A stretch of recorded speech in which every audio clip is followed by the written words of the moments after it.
Hi, welcome back to Kalike. It's time to take some textbook numericals on Coulomb's law. We have learned all about Coulomb's law in our previous session. So now we'll apply the knowledge, the theoretical knowledge that we have in order to solve some numericals.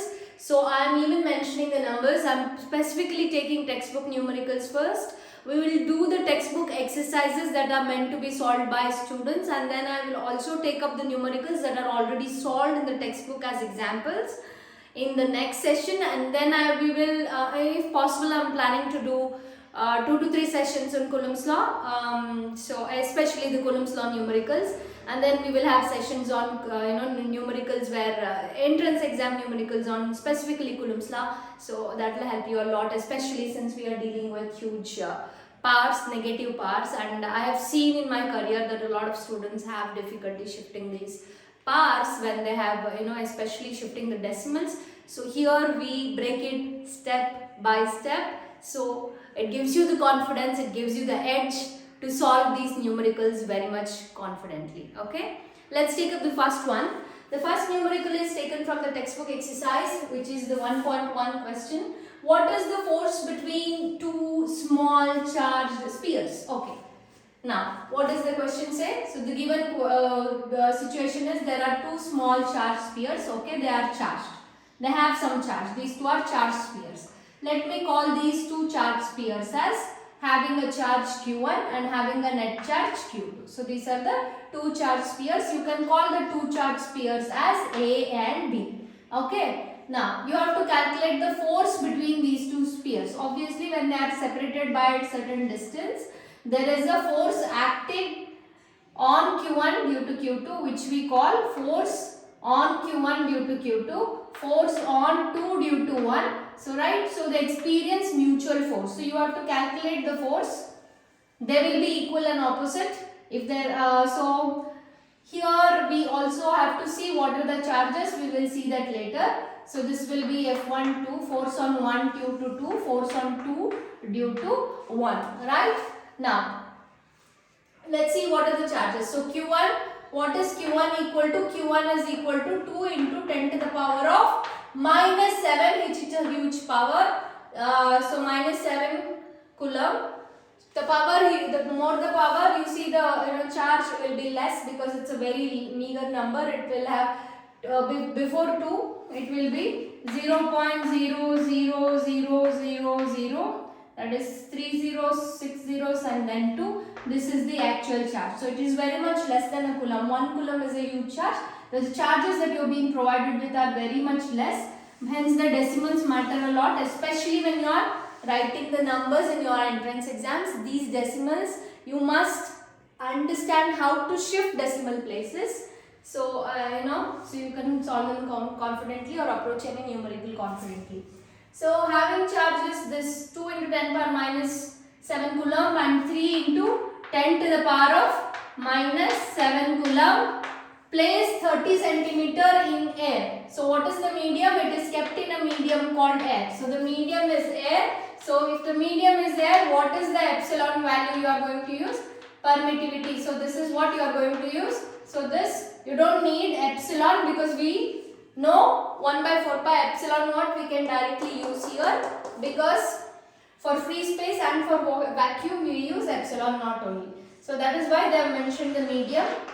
Okay. So, they are kept how much distance apart? They are kept, this is not an SI, Coulomb is an SI unit. Here it is mentioned in CGS unit, which is centimeter. So, if I call the distance of separation as R, it is mentioned to be 30 centimeters. So, what is the first thing that you need to do? The first thing that you need to do is, you write down what is given. So, and the formula. What is the formula? Force between any two charges, Coulomb's, for according to Coulomb's law is 1 by 4 pi epsilon naught, product of magnitude of the charges divided by the square of the distance between them. So, it is directly proportional to the product of the magnitude of the charges and inversely proportional as the square of the distance between them. So, what is all given? This value is known, we know this value. Q1 is given, Q2 is given, R2 is given. Sorry, R is given. So, it is very easy to calculate. If there is no unknown, you are not finding any other quantity in this. everything is given, it is just direct substitution and shifting the decimal points. But there is one twist, that this is given in CGS unit. So we have to change this to SI unit. So let's do it. R is equal to 30 centimeter. Now how do we convert this into meter? I have already done it in detail in units and dimensions. I will redo it here for your sake. So 30 centimeter into, I have to cancel this centimeter and I need meter in the numerator. So centimeter, I know 100 centimeter is 1 meter. So centimeter gets cancelled. This is nothing but 30 into 1 divided by 100, which is can be written as 10 to the power of plus 2 meter, right? So if plus 2 comes to the numerator, it will become minus 2. So it is 30 into 10 to the power of minus 2 meter.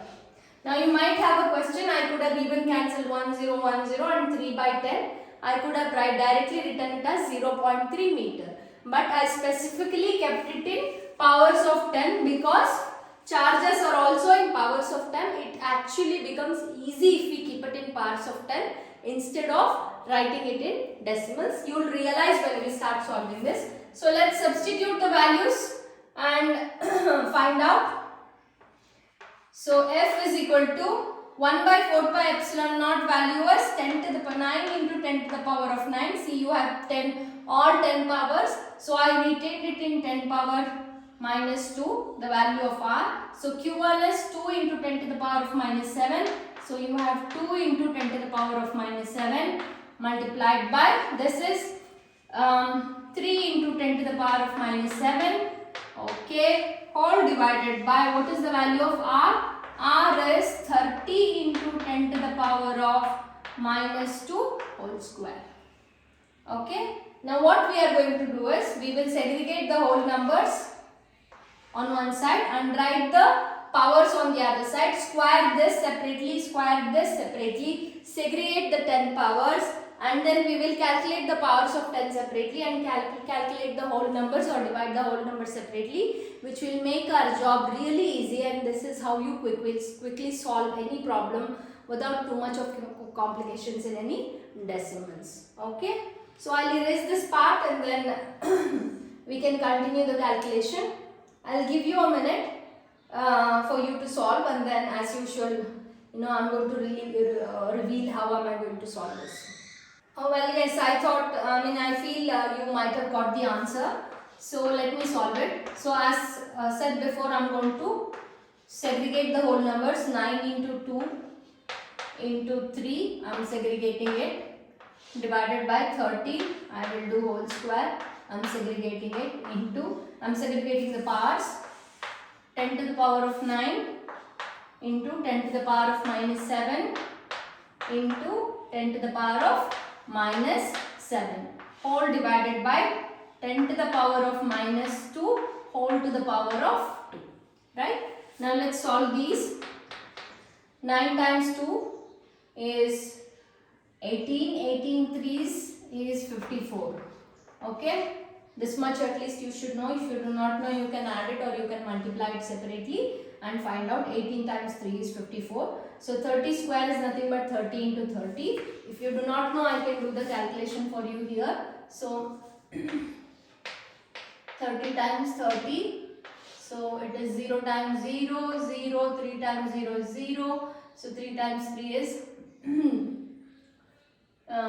9, you get 900. So 3 times 3 is 9, and then you have 2 zeros, you get 900. So it is divided by 900, right? Now we have to do this calculation. So let's do this. It is a to the power of m whole to the power of n. So this is in accordance with the rule. A to the power of m whole to the power of n. That is a, in place of a you have 10, in place of m you have minus 2, and in place of n you have 2, right? So what do the formula say? You can just multiply a to the power of m into n. So m into n is minus 2 into 2. So 10 to the power of a is 10, m into n is minus 2 into minus 2, that is minus 4. So this will be 10 to the power of minus 4. Now what will this be? These also can be added. If you have a power m into a power n into a power l, then you can add the powers. So what are we going to do? Let's add these two first. Minus 7 and minus 7. So it will be 10 to the power of 9 into 10 to the power of minus 7 minus 7. So 10 to the power of minus 7 will be minus 14. Okay, let's do it here. So 10 power minus 7 will be 10 to the power of minus 14. But then you have plus 9, right? So it is 10 to the power of 9 minus 14 will be equal to 14 minus 9 is 5, but then it carries a minus sign, the bigger number. So it will be 10 to the power of minus 5. So what do you get in the numerator? Now here also this, I think I can, this comes in 9 tables. 9 times 6 is 54. 9 ones are 9 and 0, 0. So this will be 6 divided by 100 into 10 to the power of minus 5 whole divided by 10 to the power of minus 4. Now let's do it further. 100 can be written as 10 square. So this will be 6 into 10 to the power of 2 and you have minus 4. So it will be minus 4 into 10 to the power of minus 5. Let's do it further. I'll erase this part and we'll continue further. Yeah. And hence now it will be 6 into 10 to the power of minus 5 whole divided by, it is 2 minus 4, that will be minus 2. Now if you shift it here, it will be, comes to the numerator, this will be 6 into 10 to the power of minus 5 into 10 to the power of minus 2 becomes plus 2. Now since the bases are same, you can add the powers. It will be 10 to the power of minus 2 minus 5 plus 2, which is nothing but 6 into 10 to the power of 5 minus 5 plus 2 is, you can subtract because they are having different symbols, greater number, right? So you are subtracting minus 5 plus 2.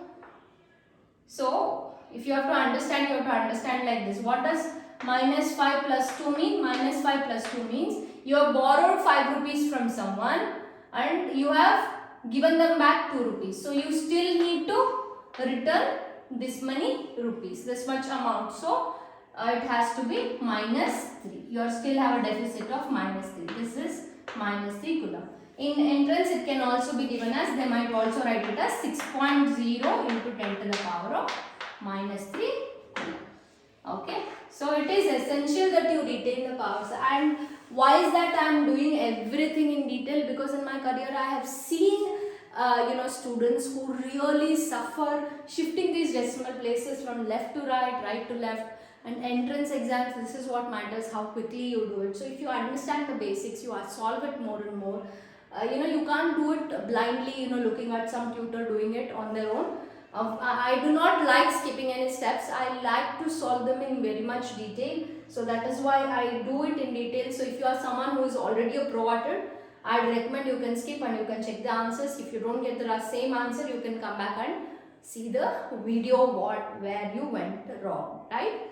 Yes, let's take up the next numerical. So it's time to take up another numerical from the textbook, which is numerical number 1.2. So what does it say? The electrostatic force on a small sphere of charge 0.4 microcoulomb. So this symbol is called micro. So there is a small sphere, okay, where it has got a charge. You can call that sphere as A. So it has got a charge of how much? Q1. I call this as the first sphere. So microcoulomb. Micro is 10 to the power of minus 6. So micro means 10 power minus 6 coulomb, and due to another small sphere of charge minus 8 microcoulomb. So there is another small sphere with a charge. This is B. I will call it as Q2. It is equal to minus 8. So it is, they are experiencing a force of attraction because one is positive, another is negative. So basically they are both attracted. So the force on 1 due to 2 is acting in this direction towards B, and force on 2 due to 1 is also acting in the same direction, in the opposite direction. They are equal and opposite. So you can see both of them are forcing equal and opposite forces. Okay. In air, so they are basically giving the value of electrostatic force. So what is the value of electrostatic force? They are experiencing an electrostatic force of attraction which is equal to 0.2 Newton. In fact, which means F12 and F21 are equal and opposite, because if you can write, what is the force on one due to 2, it can be written as, I can write it as K into Q1 Q2 divided by R square. Similarly, what will be the force on 2, charge 2 due to 1? It will also be K into Q1 Q2 divided by R square. So these values will be same, right? But they are acting in opposite direction. They are not acting in similar direction. So I can easily say F12 is equal to minus F21, or you can write it reverse, or you can also write it as F21 is equal to minus F12. That actually answers our second question in this numerical. I will come to that later, or we can explain it because we have already done it. So what are you supposed to find out? So F is given. In fact, F12 and F21 is given. This is given. This force is already given. This is given to be 0.2 Newton. And they are acting. What does the minus sign indicate? It indicates that they are acting in opposite directions. So this is also equal to 0.2 Newton. So what are you supposed to find out? You are supposed to find out the distance. What is the distance between the two spheres? So the unknown quantity here is R. R is not given. Q1, Q2 is given, K is known, F12 is given, F12 or F21. In general, we just call it as F. It is given, so it is easy to calculate R square. We just have to calculate R square. What is question number 2? What is the force on the second sphere? Okay, force on the second sphere due to first. It is same. Force on the second sphere due to first will be same as the force on the first sphere due to second, and that is already given in the numerical, which is 0.2 Newton. You can just say it is acting in a direction opposite to that of the first force.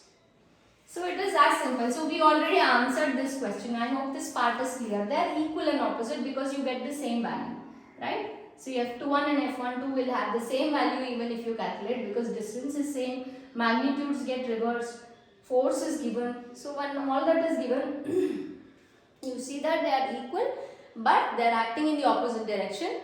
So hence the value will be the same. So you basically do not have to calculate this. You just have to write one sentence saying that the force on second sphere due to first is same as the force on first one due to second, which is 0.2 Newton, acting in the opposite direction.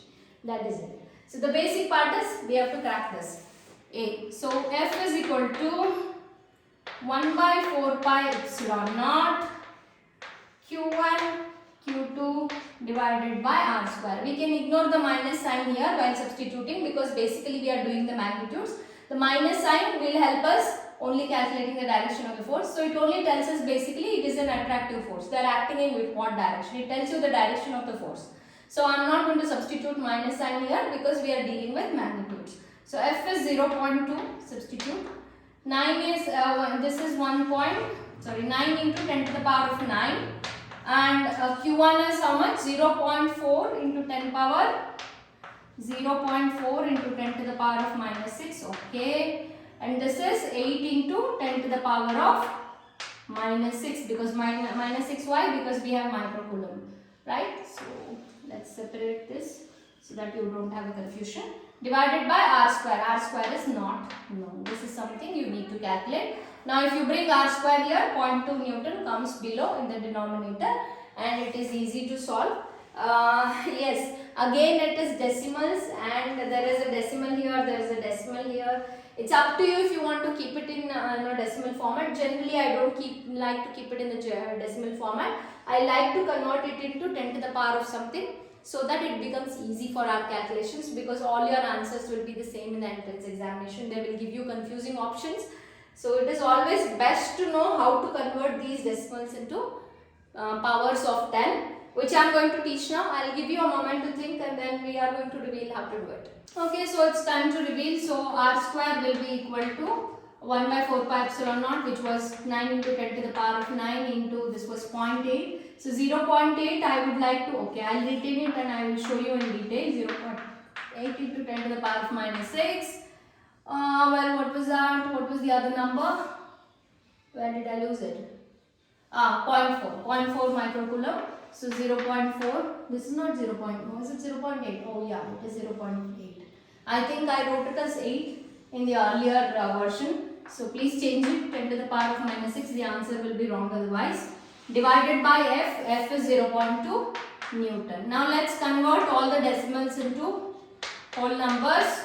So 9 into 10 power 9 into 0.8 can be written as, how can you write 0.8 as decimal? 0.8 can be written as 8 divided by 10 to the power of 1, right? So it is basically when you divide 8 by 10, it gets, so you, since there is 1 0, you keep one decimal point after, to the left after 8, right? So now if you bring it to the numerator, this can be written as 8 into 10 to the power of minus 1. So plus 1 becomes minus 1. So I will write the same, 8 into 10 to the power of minus 1, but you have 10 to the power of minus 6 also. So I will retain it. Again 0.4 can be written as 4 divided by 10 to the power of 1, which is nothing but 4 into 10 to the power of plus 1 coming to the numerator becomes minus 1. So it is also 4 into 10 power minus 1 into 10 power minus 6. All divided by, again 0.2 can be written as same, 2 divided by 10, which will be 2 into 10 to the power of minus 1. It follows the same rule as here.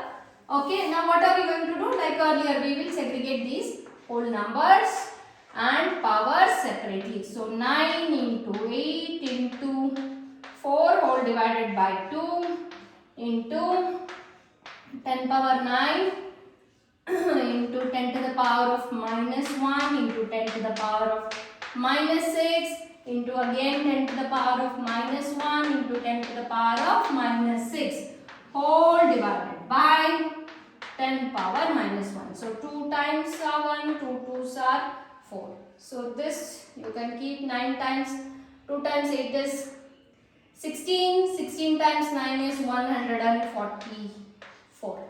Okay, now we have to calculate this. So what will happen? This can be written as, you can add all of them.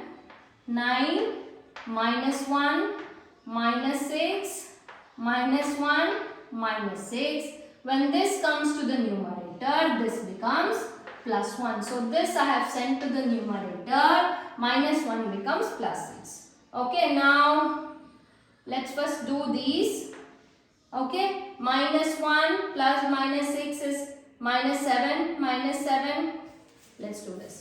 Minus 1 and then you have minus 6 and then you have minus 1 and minus 6. So that will be 7, 8, 8 plus 6 is 14. So this is minus 14. But then what do you have? 9 and plus 1. So 9 plus 9 and plus 1 is 14. So you basically have 10 to the power of minus 14 plus 10.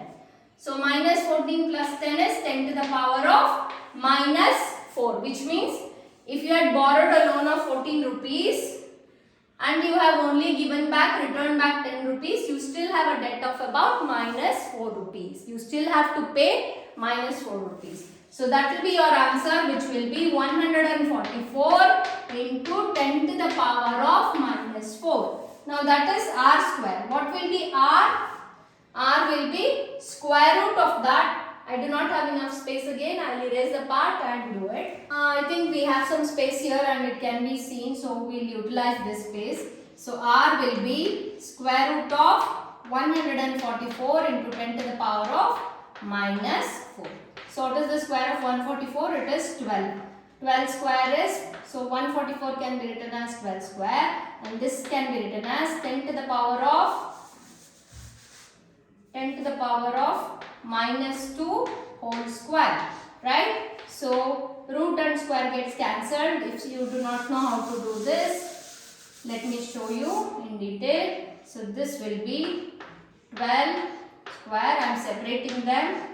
10 power minus 2 whole square. So square root and root gets cancelled. And finally you will end up with 12 into 10 to the power of minus 2 meter. Why is my answer in meter? Because all the other units are given in SI units, right? The units are given in SI. Newton, force is given in Newton. This is given in Coulomb. So everything is in SI units. Hence our final answer will also be in SI unit. I hope this part is clear. This is how you actually deal with decimals and deal with parts of 10. It will be really easy to solve numericals. Let's take another textbook numerical now. Okay, now we are taking textbook numerical 1.3. Check the ratio K square divided by G, ME and MP is dimensionless. So you have to check it is dimensionless. Look up the table of physical constants and determine the value of the ratio. What does this ratio signify? So you see this ratio, this ratio is dimensionless is what they are saying. So K, now you have to, if you know the values of mass of an electron, mass of a proton, gravitational constant, Coulomb's constant, and the charge on an electron, the basic charge on an electron. So using these you have to find out what's the value of this ratio. Okay, now let's first write down what does K square, G, MP and this is ME, MP, sorry. So what all do they signify? In this, K is Coulomb's constant.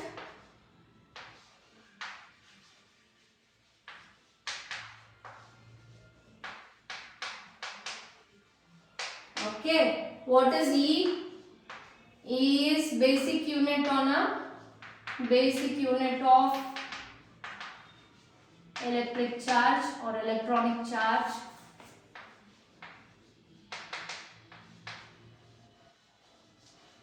Now, G is gravitational constant.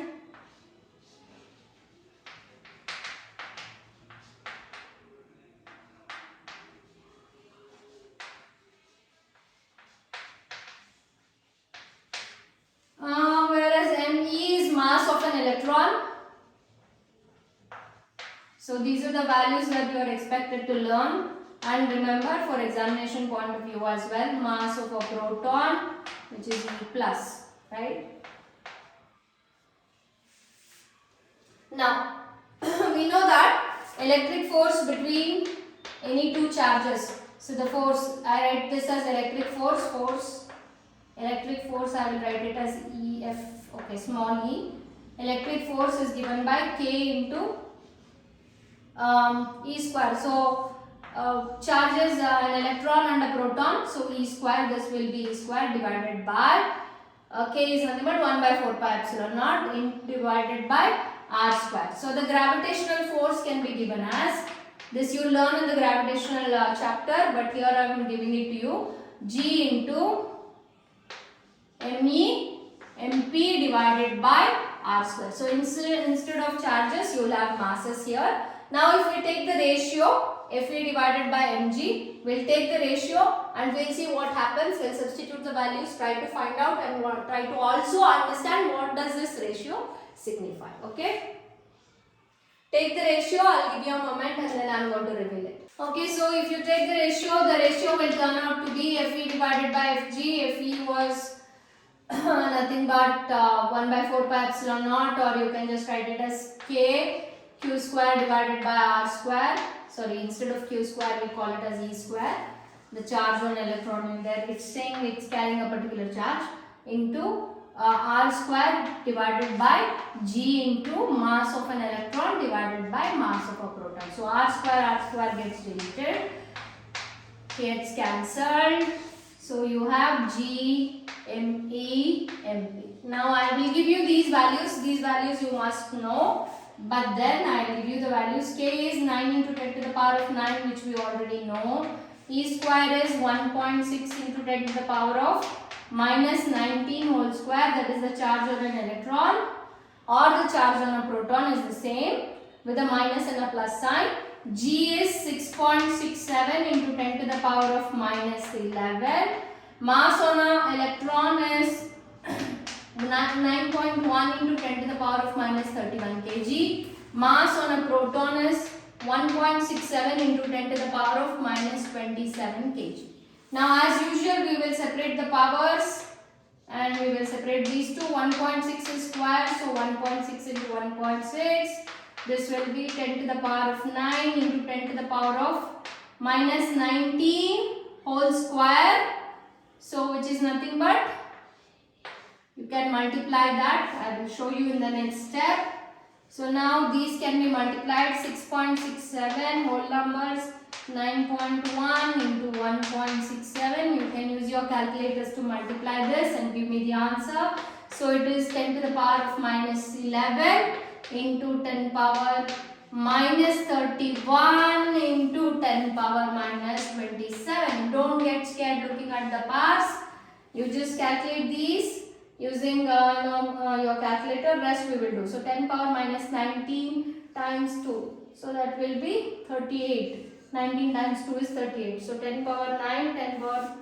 So this will be 10 power 9 multiplied by 10 power minus 38 whole divided by, what do you get here? You have minus 11 minus 31. Let's add this here. Minus 11. Sorry, minus 31 and minus 27. So this will be 9, 5 and then 6. So you have minus 69 in the denominator. How much will this be? I think 38 minus 9. How much will be does that be? 38 minus 10 will be 28. But then it is 1 less. So this has to be 27, I think. No. Yeah. No. This has to be 9. Sorry, 29. 29 plus 9 is 38. So this will be minus 29 in the numerator. Now calculate this. So we have 10 to the power of minus 29 whole divided by 10 to the power of minus 69. So minus 69, if it goes to the numerator, it becomes plus 69. I'm not sure if you can see this part. Okay, let me write it here. 10 to the power of minus 29 divided by 10 to the power of minus 69. So minus 69 goes to the numerator. We'll use this. I want you to give these answers. Check these and then check with my answer. I'm going to reveal it now and then we will use the powers and see what's the answer. Okay, so now if you divide this, so if you did the earlier calculation, if you multiply the whole numbers, you end up with an answer. Use a calculator to multiply. The answer would be 23.04. And in the denominator, if you multiply those whole numbers, it will be 101.06. So you had 10 to the power of minus 29 in the numerator and then 10 to the power of minus 69 in the denominator. So minus 69 when it comes to the numerator, it becomes 10 to the power of plus 69. The bases are same, the powers can be added. So if you add them, this will be 0, 9 minus 9 and this will be 4. So it has to be, now divide these using your calculator, it will be 0.227 into 10 to the power of 40. Now the question is, should we retain the same answer or should we shift the decimal places? The best thing to always do is to shift the decimal places and write a whole number and then the decimal point. So I want to shift it to single decimal place to the right. So remember the thumb rule. So this is the thumb rule that you're going to follow when you're shifting decimals to the right and to the left. So whenever you want to shift the decimals to the right, okay, whenever you want to shift the decimals to the right, the power of 10 increases, sorry, the power of 10 decreases. Whenever if you are shifting to the left, the power of 10 increases by how much number? By the number of decimal places. Suppose now if we are shifting to the right? So if I am shifting to the right, how many digits am I shifting? I am shifting only one digit.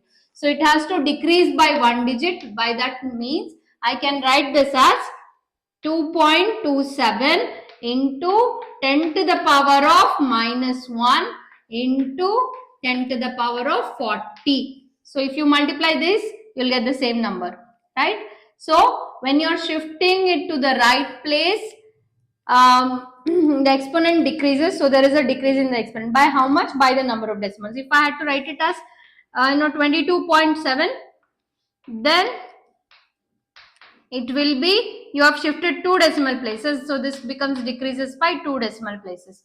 If you want to write it as 227, so then it will be, you are shifting 3 decimal places, the power decreases by 3 decimal places. So it's just a simple thumb rule. But if you are shifting it to the left, then the power goes on increasing. For example, if I am shifting it to the left, suppose I want to write it as 0.0, right? I am shifting one more decimal place. 227, then I have to increase. How many decimal places did I shift from here to here? One place. So it will be 10 to the power of 1. if I shift 2 more decimal places, 2 to 7, then it will be 10 to the power of 2. Similarly, 1 more decimal place, it will be 10 to the power of 3.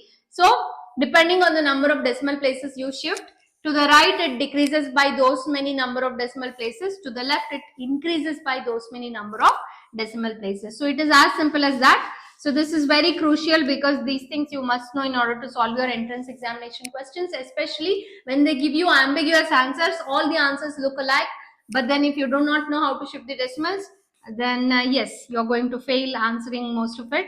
So it will be 2.27, 10 power minus 1, 10 power 40, 40 minus 1 is 10 to the power of 39.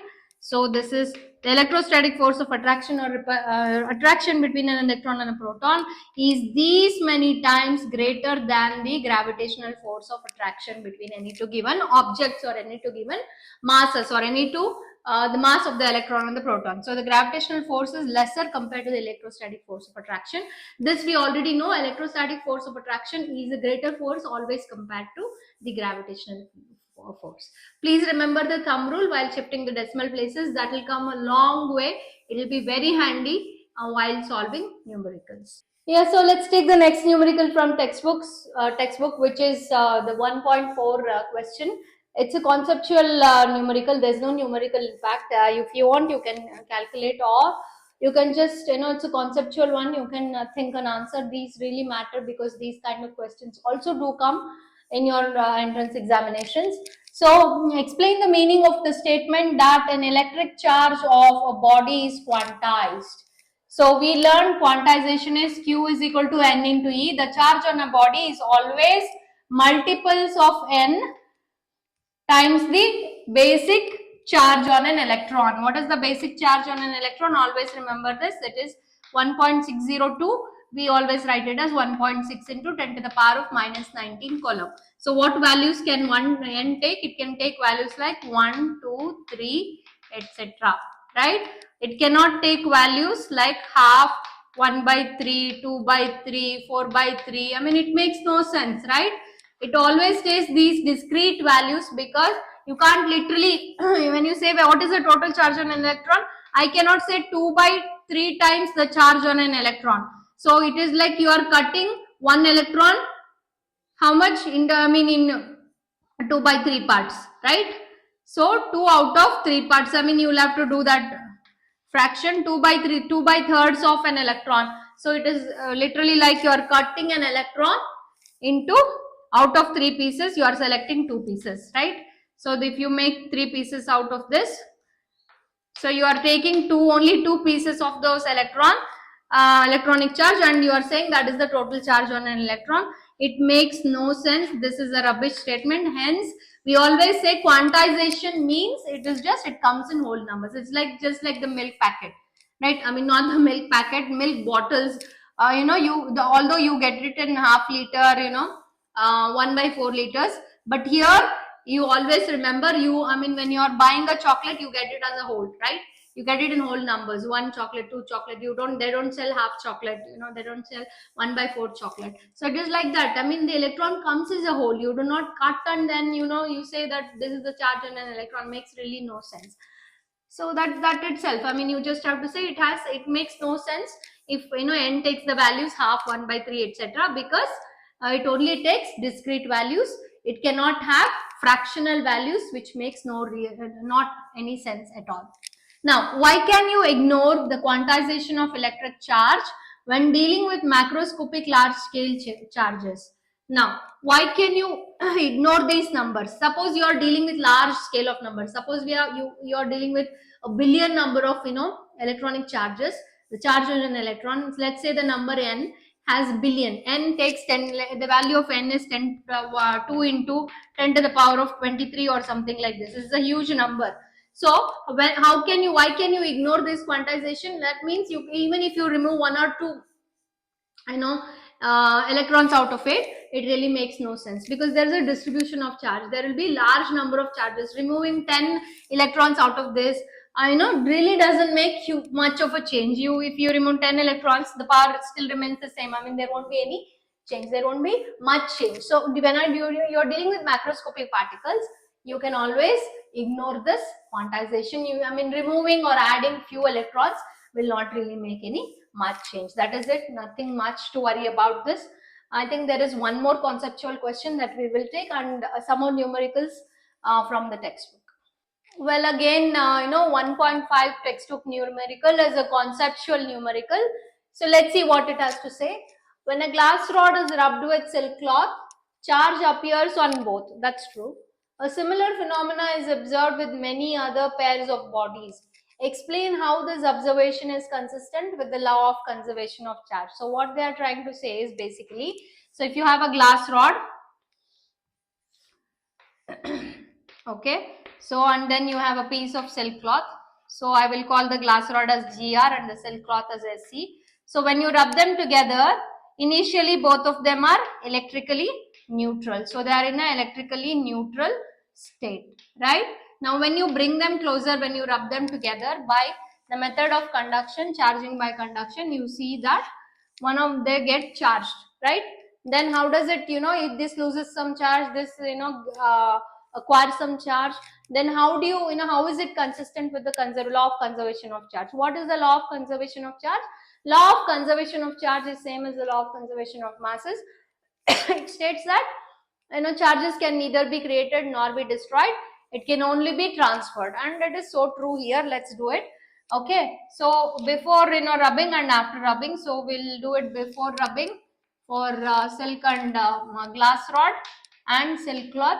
So before they both are rubbed together, before the process of rubbing, you see both of them are electrically in a neutral state, right? So what happens is they are in a neutral state. Now after rubbing, what happens? After the process of rubbing, let's see what happens. Who loses what?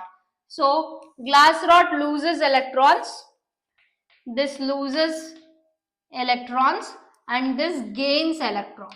So what will happen when this loses? There is a loss and there is a gain. So does that mean we destroyed some charges and this actually had constructed some charges? No, that is not how it works.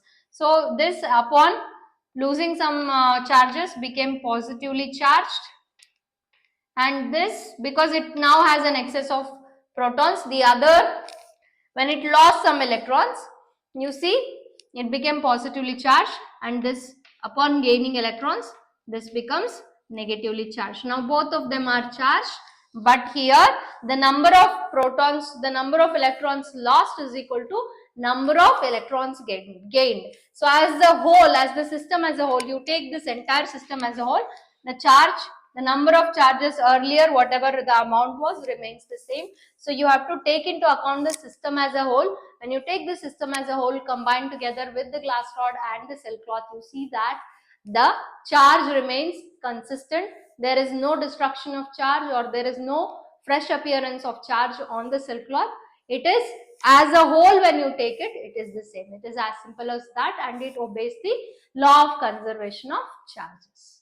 Okay, let's take one more numerical, which is question number 1.6. 4-point charges QA, QB, QC, QD with so many microcoulombs, it's mentioned, are located at the corners of a square. So let's first write the square.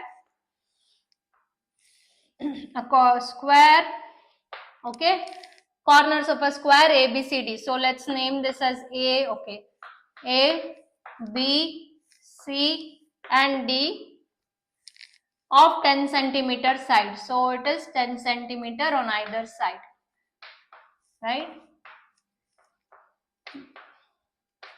So this will be also 10 centimeter because the square has equal sides. What is the force on a charge of 1 microcoulomb placed at the center of the square? So there is 1 microcoulomb charge placed at the center of a square. Let's draw the center. I've drawn the diagonals to know where is the center. So this will be 1 microcoulomb charge. Let's say it is, let's name this point as O. So what is the charge at A? At A you have 2 microcoulomb. At B you have minus 5 microcoulomb. And at C you have 2 microcoulomb. And at D you have minus 5 microcoulomb. So in fact you don't have to calculate anything. It is very simple. There's no need to literally calculate. You can just conceptually say If this comes, it is 0. I'll tell you why. Now here is 2 microcoulomb. So this is also plus and this is also plus, right? So therefore it experiences a force of repulsion due to this charge. Due to QA, point charge at O experiences a force of repulsion, moves away from the charge A, and due to this is also 2 microcoulomb. It is equal, both the charges are equal. It experiences an equal repulsive force but in the opposite direction. So here these two forces, that is force on O due to charge C, force on O due to charge A are equal and opposite. So you can write they are equal. Force on O due to C is equal to force on O due to A. They are equal and opposite, and this force cancels each other. Now what about this? Minus 5 plus 1. So this experiences attraction. It gets attracted towards minus 5. So it experiences a force of attraction. It gets attracted in this direction. So force on O due to B is in this direction. Similarly, this is also minus, this is plus. It experiences a force of attraction. The charges are equal in magnitude, so there will be equal and opposite force of attraction. Force on O due to D. So they are also equal and opposite. The force on O due to B is also same and opposite in the opposite direction as D. Hence, the net charge F net is equal to 0. Literally it does not move anywhere because they are all equal and opposite, and all the forces do cancel each other because the magnitude of charges is same. It's like two people of same strength pulling in this direction, two people of same strength pulling in this direction. It won't move anywhere. Similarly, two people, 5 people of equal strength, 5 people of equal strength, pulling it towards them will not move the charge anywhere. So ultimately the charge stays where it was. It will not experience any force due to all the four charges because they are equal and opposite. It is as simple as that. There is no need to calculate. You can just simply write. This can be a question for 2 marks as well. So let's take up another textbook numerical on electric field and Coulomb's law. What does it say? It is question number 1.8 in your NCERT book. So 2 point charges, there are 2 point charges. One is QA, which is 3 microcoulomb. Another is QB, which is having a negative charge, that is minus 3 microcoulomb, are located at, what is the distance? The distance is 20 centimeter. This is given in CGS unit. This needs to be converted. Please keep this in mind. Apart in vacuum, so since it is in vacuum, it is again K value will be 1 by 4 pi epsilon naught, which is nothing but 9 into 10 to the power of 9. So all this is clear. They have given the charges, they have given the distance of separation between the charges. What are we supposed to find out? We are supposed to find out what is the electric field at the midpoint O. So suppose if these are the charges, let's say this is QA and this is QB. These are the point charges QA and QB, and let's call these points A and B. So in the midpoint is called as O, and this distance is between their centers is 20 centimeter, right? So if it is midpoint, obviously this will be 10 centimeter on either side, right? So that is another important information given, and it is in vacuum. They are placed in vacuum. So what does that mean? That means K is equal to 1 by 4 pi epsilon naught, which is nothing but 9 into 10 to the power of 9 itself. So we know the value of Coulomb's constant here. Now, what is the electric field at the midpoint O? So you are supposed to find out the electric field here. So here, what is the value of electric field? Electric field at the point O is question mark. That is what we are supposed to find out. So electric field at the midpoint O of the line joining the two charges. Now how do you find the electric field? Okay. Now imagine if this charge was not there. So let us segregate it. So this is your QA and this is O, right? There is a unit positive test charge placed at this point. You can call that charge as Q. Now, So since this is positive, this is also positive, this experiences a force of repulsion in this direction. Now, so EA will be 1 by 4 pi epsilon naught QA divided by R square. We need to figure out R square. It's given, but then it is given in CGS. We have to convert it to SI. Now, this is your unit test charge which is placed here, right? That is plus 1 coulomb, and here you have another charge which is your charge B at the point B, which we call QB. Now, this is a negative charge, minus QB. So obviously the unit test charge will experience a force of attraction in this direction, right? So you also see the values of QA and QB are equal. So it experiences equal force of attraction and repulsion because the magnitude is same. It is 3 and 3 with a negative and a positive sign. So if I combine these together and show you how the electric field looks like. So this is point A, this is point B, this is QA and this is QB, which is minus QB. So this is the point O. So it experiences repulsion. EA experiences repulsion. Similarly, B, the electric field, it also experiences a force of attraction in this direction. So what will be EO? So EB, let's first write EB is 1 by 4 pi epsilon naught QB divided by R square. Why am I not writing it as minus QB? Because we are only considering the magnitude here and we are not considering the direction, right? So I just take the magnitude. So what will be EO? Electric field at the midpoint joining the line AB will be equal to electric field due to A plus electric field due to charge B, since they are in the same direction. You will add them together because they are pointing in the same direction. The charge at point O will experience a force of repulsion away from A, so it moves away from A, and charge due to charge B, this unit positive test charge will experience a force of attraction towards B. So since both are pointing towards B, you tend to add the electric fields due to charge A and charge B, which will be the total electric field experienced by the unit positive charge, which is placed at the midpoint O. I hope this part is clear. Now the only point is, you don't need to find both E and EB because QB and R value are same, 1.4 pi epsilon naught value is same. So what we could do, since EA is equal to EB, why is EA equal to EB? Because QA is equal to QB and R is also same, right? So therefore you can just, since EA is equal to EB, I can substitute and write this as electric field at O is equal to electric field due to A plus electric field due to A, because EA is EB. So I can replace EB and write it as EA.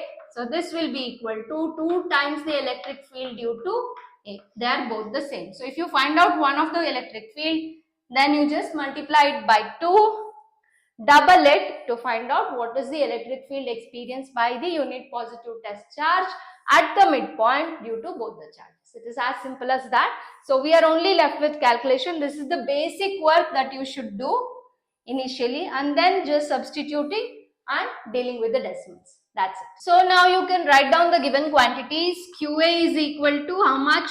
Plus 3 microcoulomb. Microcoulomb is 10 to the power of minus 6. Micro means 10 to the power of minus 6.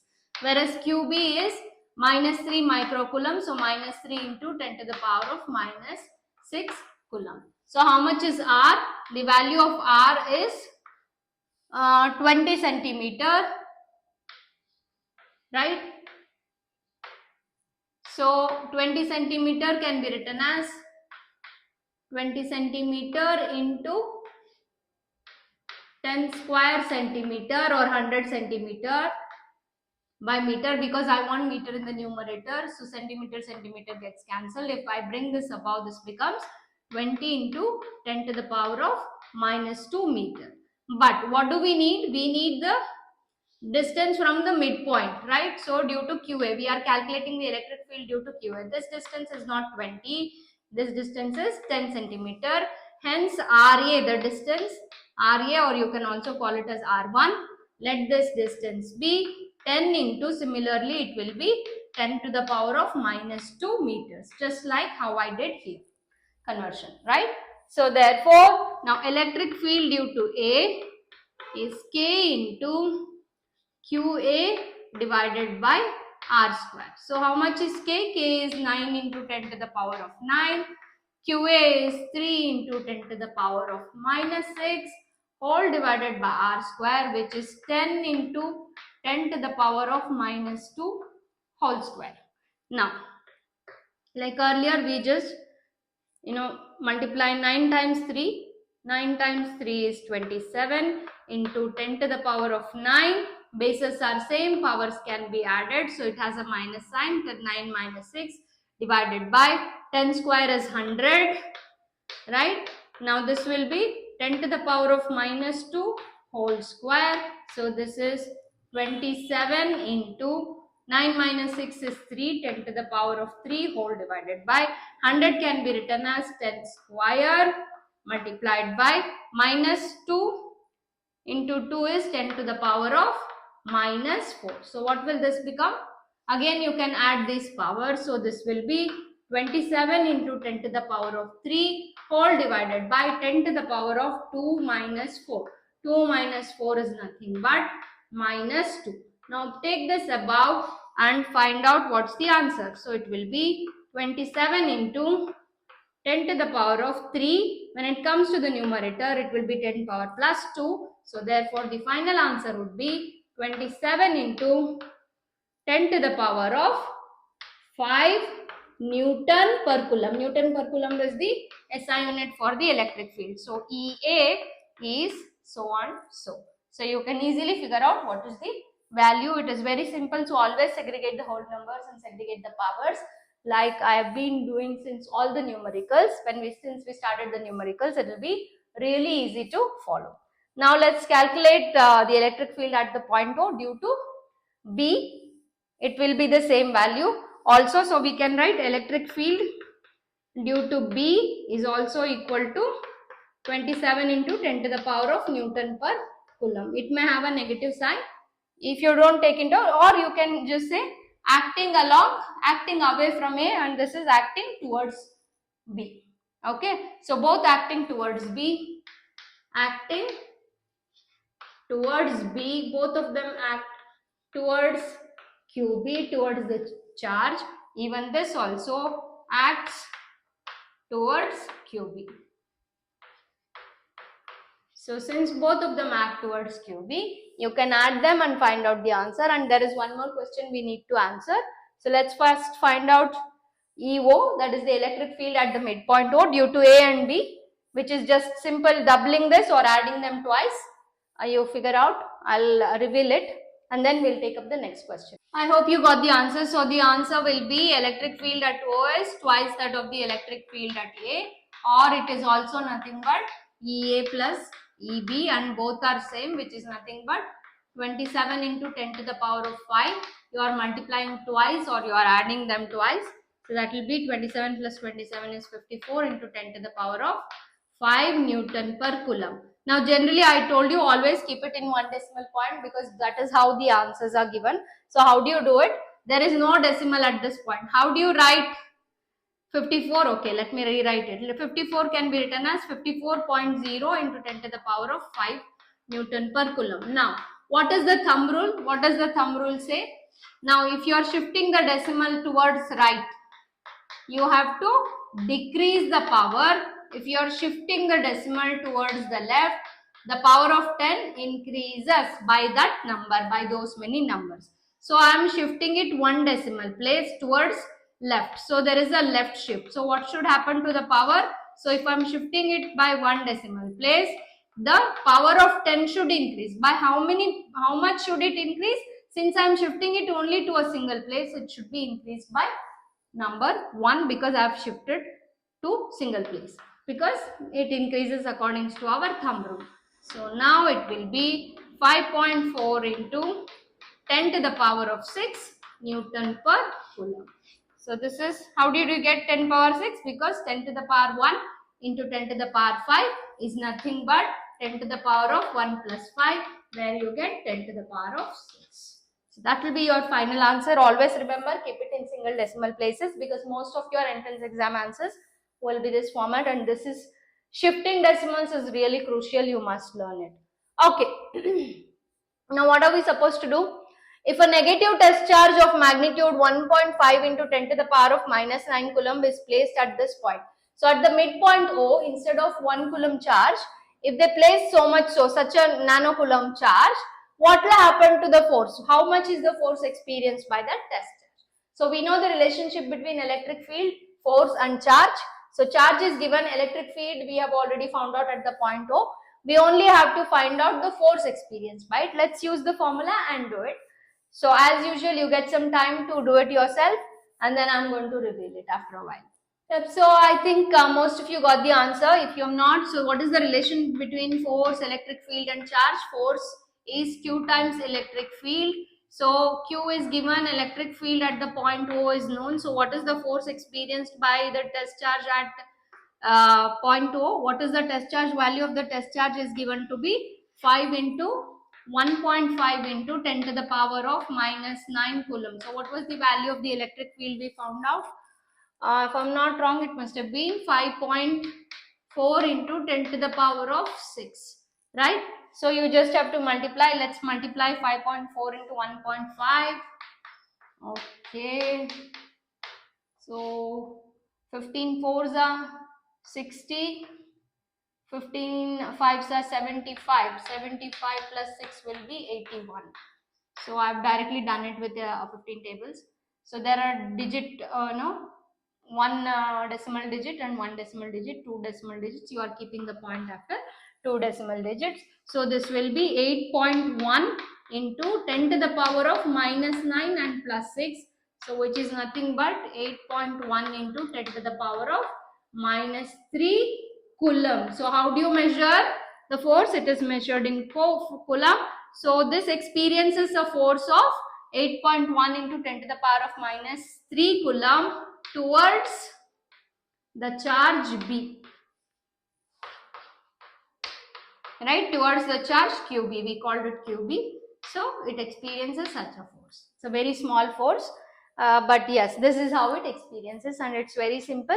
So learning shifting decimals and remembering important formulas, the relationship between Q, E and F, all these form a crucial part of problem solving. Once you learn it, it becomes really easy. Okay, so one more question. It's a different kind of a numerical where we are going to use the quantization of charge formula. It is also a textbook numerical. It's 1.11. A polythene piece rubbed with wool is found to have a negative charge. Okay, it's having a negative charge. What is having a negative charge? The polythene piece is having a negative charge when rubbed with wool. So when you rub polythene piece with wool, you see that polythene piece acquires a negative charge of how much? Of about 3 into 10 power minus 7 coulomb. Estimate the number of electrons transferred. So we have a formula to that. From which to which? Obviously, from where to where is the electrons transferred? You see that polythene is acquiring an excess of electrons. That is why we say it is negatively charged. When did that happen? After rubbing with wool. So what transferred electrons to what? So wool transferred electrons to polythene piece. So that answers our question. Now next part is we have to find the number of electrons. Also, is there a transfer of mass from wool to polythene? That we can find out as well. So, the negative charge is given. Q is 3 into 10 to the power of minus 7 coulomb. So, electrons get transferred from wool to polythene.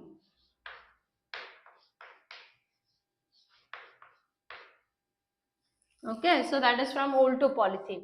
Now, what is the formula for, you have to find the number of electrons. So, Q is equal to N times E. We have to find number of electrons, that is N. So, keep N here.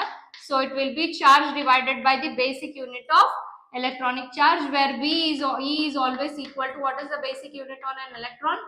So, it is basic charge on an electron or a proton is 1.5 6 into 10 to the power of minus 19. So these are values that you must always remember. Certain values like mass of proton, mass of electron, gravitational constant, epsilon, and also epsilon naught, certain values, standard values you must remember in order to solve problems. So therefore, n will be equal to q divided by e. Q is how much? 3 into 10 to the power of minus 7. How much is e? E is 1.6 into 10 to the power of minus 19. Now we are going to follow one more thumb rule here. 3 into 10 power minus 7. So I want to shift the decimal place here to the right. So what happens when you shift the decimal place to the right? What will happen to the power of 10? The power of 10 decreases by the number of decimal places you shift.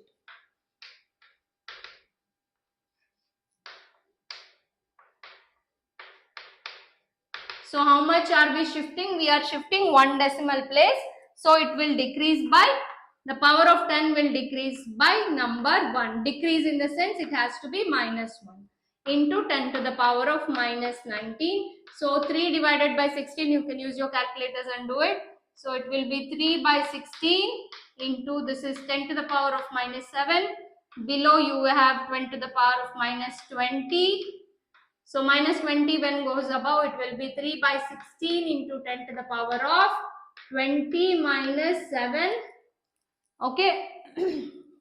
So that will be, n will be equal to some, now I am just writing the power, use your calculators to find the answer. That will be the number of electrons. So divide it and tell me the answer. I will reveal the answer after some time. Yeah, so the answer will be 0.1875 here.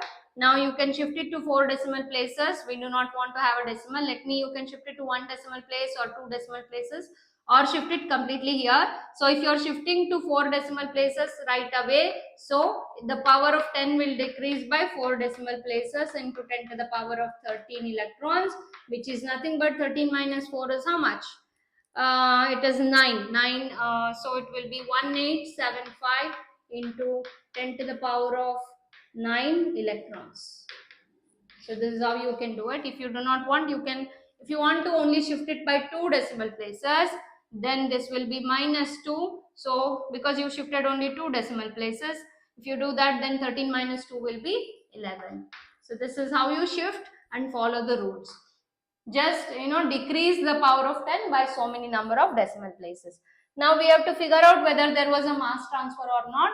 Let's find it out. So when wool was rubbed with silk, polythene piece was rubbed with wool, how much of electrons were transferred? 18.75 into 10 to the power of 11 electrons were actually transferred from wool to polythene, right?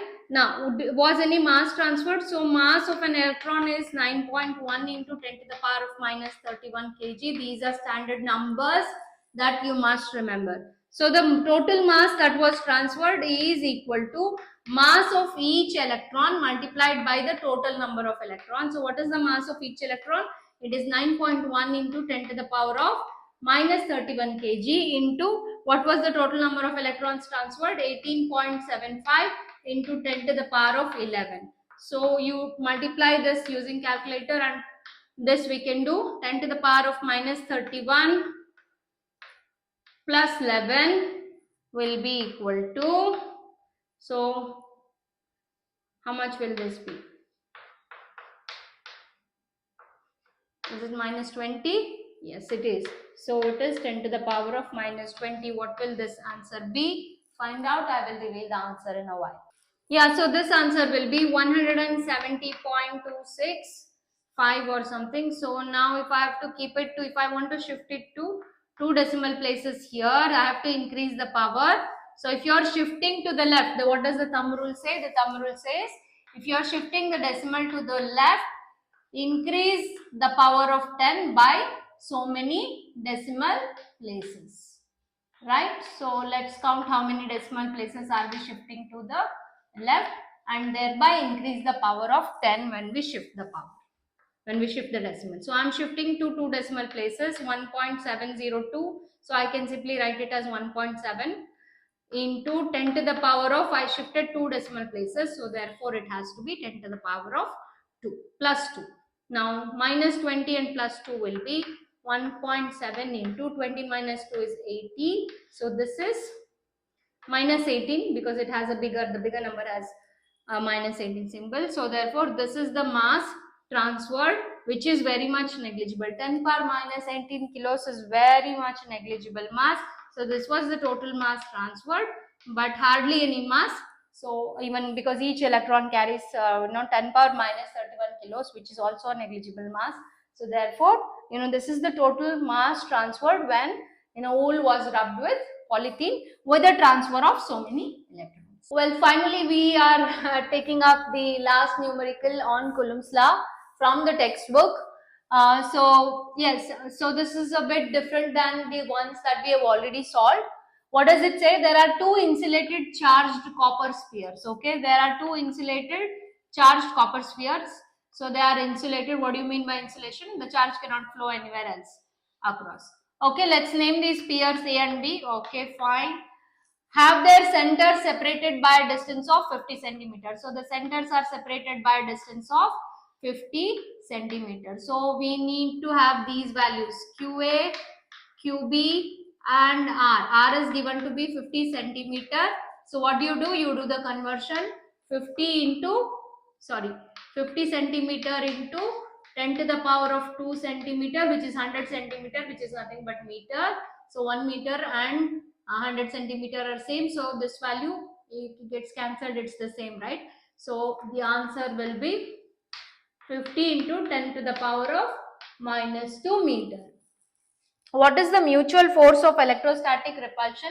If the charge on each, so the value of QA and QB is same, so we can directly write it as QA is equal to QB is equal to 6.5 into 10 to the power of minus 7 Coulomb. So it is a repulsive force. We have to figure out what is F.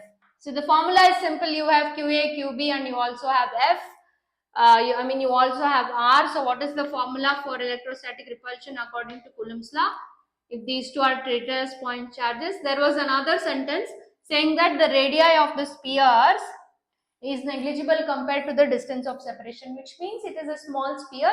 So hence these can be regarded as point charges. Indirectly, the numerical is giving you a hint that you can treat these point charges as, charges as insulated copper spheres as point charges and can apply Coulomb's law directly. So F is equal to Q into K into product of magnitude of the, directly proportional to the product of magnitude of the charges divided by the distance of separation.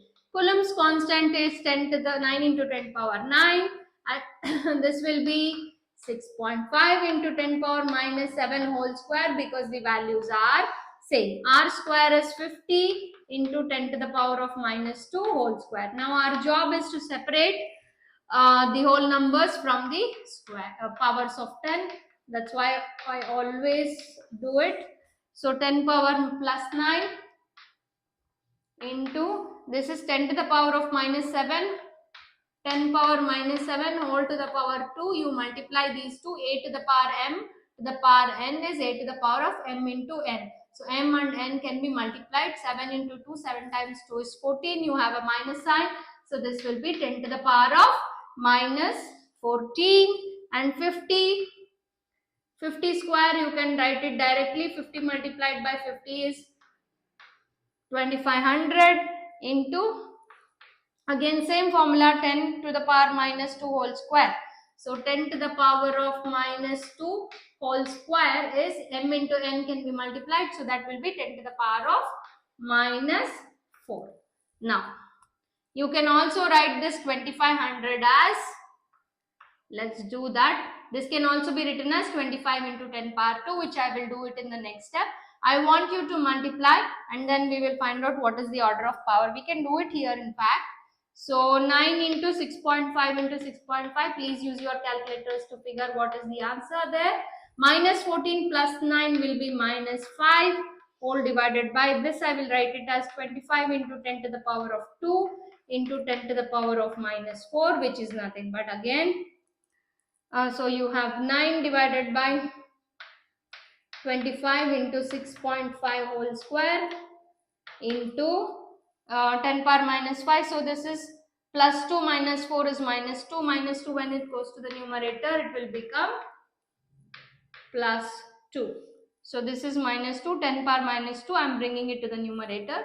So this will be, it will have a power of 10 to the power of minus 3 Newton. Force is measured in Newton. So find out this part, and then the answer is real simple, and we can shift decimal places if required. I'll reveal it in a while.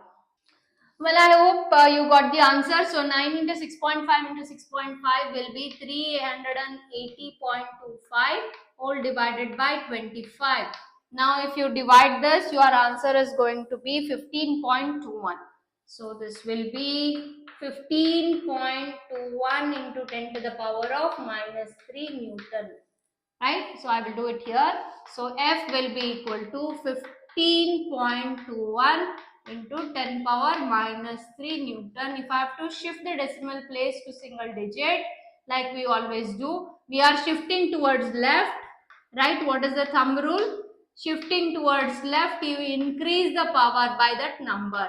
So since I shifted one decimal place, I have to increase the power to 1, right? So plus 1 minus 3 will be 10 to the power minus 2 Newton. This has to be your answer. Okay, that's the repulsive electrostatic force of repulsion on that is the amount of mutual electrostatic force of repulsion they are experiencing. They are getting repelled by such a force. Now what is that? We have to find out some more thing. What is the force of repulsion if the charge, if the sphere, if each sphere is charged double the amount and the distance between them is half? This is a new situation they are giving. It is very interesting. It will be interesting to solve now. Let's solve the next part. Okay, now let's substitute these values in the general Coulomb's law formula. What is the Coulomb's law formula? Is F is equal to product of magnitude of charges divided by the distance square, right? So what will be your new F dash? This is the general formula. Now we will apply this formula to this. So F dash, which is the new electrostatic force of repulsion after doubling the charges and halving the distance between them, will be K into, see, Q and QB are equal, so I can just write 2QA into 2QA, or you can just write it as 2Q whole square. Why am I writing as 2Q whole square? Because QA is equal to QB, which I can call it as Q. But now what have we done to the charges? We have doubled the amount, so I write it as 2Q whole square, or you can also write it as 2Q multiplied by 2Q or 2QA multiplied by 2QA. They are all same. It makes no difference. This can also be written as, if you have a confusion, you can write it as 2QA into 2QB, which is also same as 2QA, divided by R by 2 whole square. Here also R by 2 whole square. Now let's simplify this. K into, so 2 square is 4, 4Q square whole divided by R square whole divided by 4, right? So what will happen to the charge? What will be your F dash formula? F dash will be K into 4Q square divided by 1 multiplied by, this goes to the numerator, 4 divided by R square. So it is going to be 16K Q square divided by R square. This is your original formula for F, right? Original formula for F. So therefore F dash is equal to 16 times F. F was the original electrostatic repulsion, and what was the value for? I hope you got this, because this can also, because the charges are equal, this can also be written as KQ square divided by R square. When do we write it as Q square? When the magnitude of charges for A and B are equal, and it is equal in this case. So therefore you can just substitute the earlier value that you found. What was the earlier initial value of electrostatic repulsion? If I remember it correctly, it has to be 10 to the power 1.5 into 10 power minus 2. This we found out in the first part, right? So I am using the same and then figuring out. So therefore you found out it is 16 times so and so. Now multiply this and just write the answer. If you know 15 tables, you can directly do it. I'll just give you some time to solve it and I will reveal as usual. So if you multiply, it will be 24. 24 into 10 to the power of minus 2. Let's check if it is 24. So 16 into 1.5, how much is it? 15 6 are 80, I guess.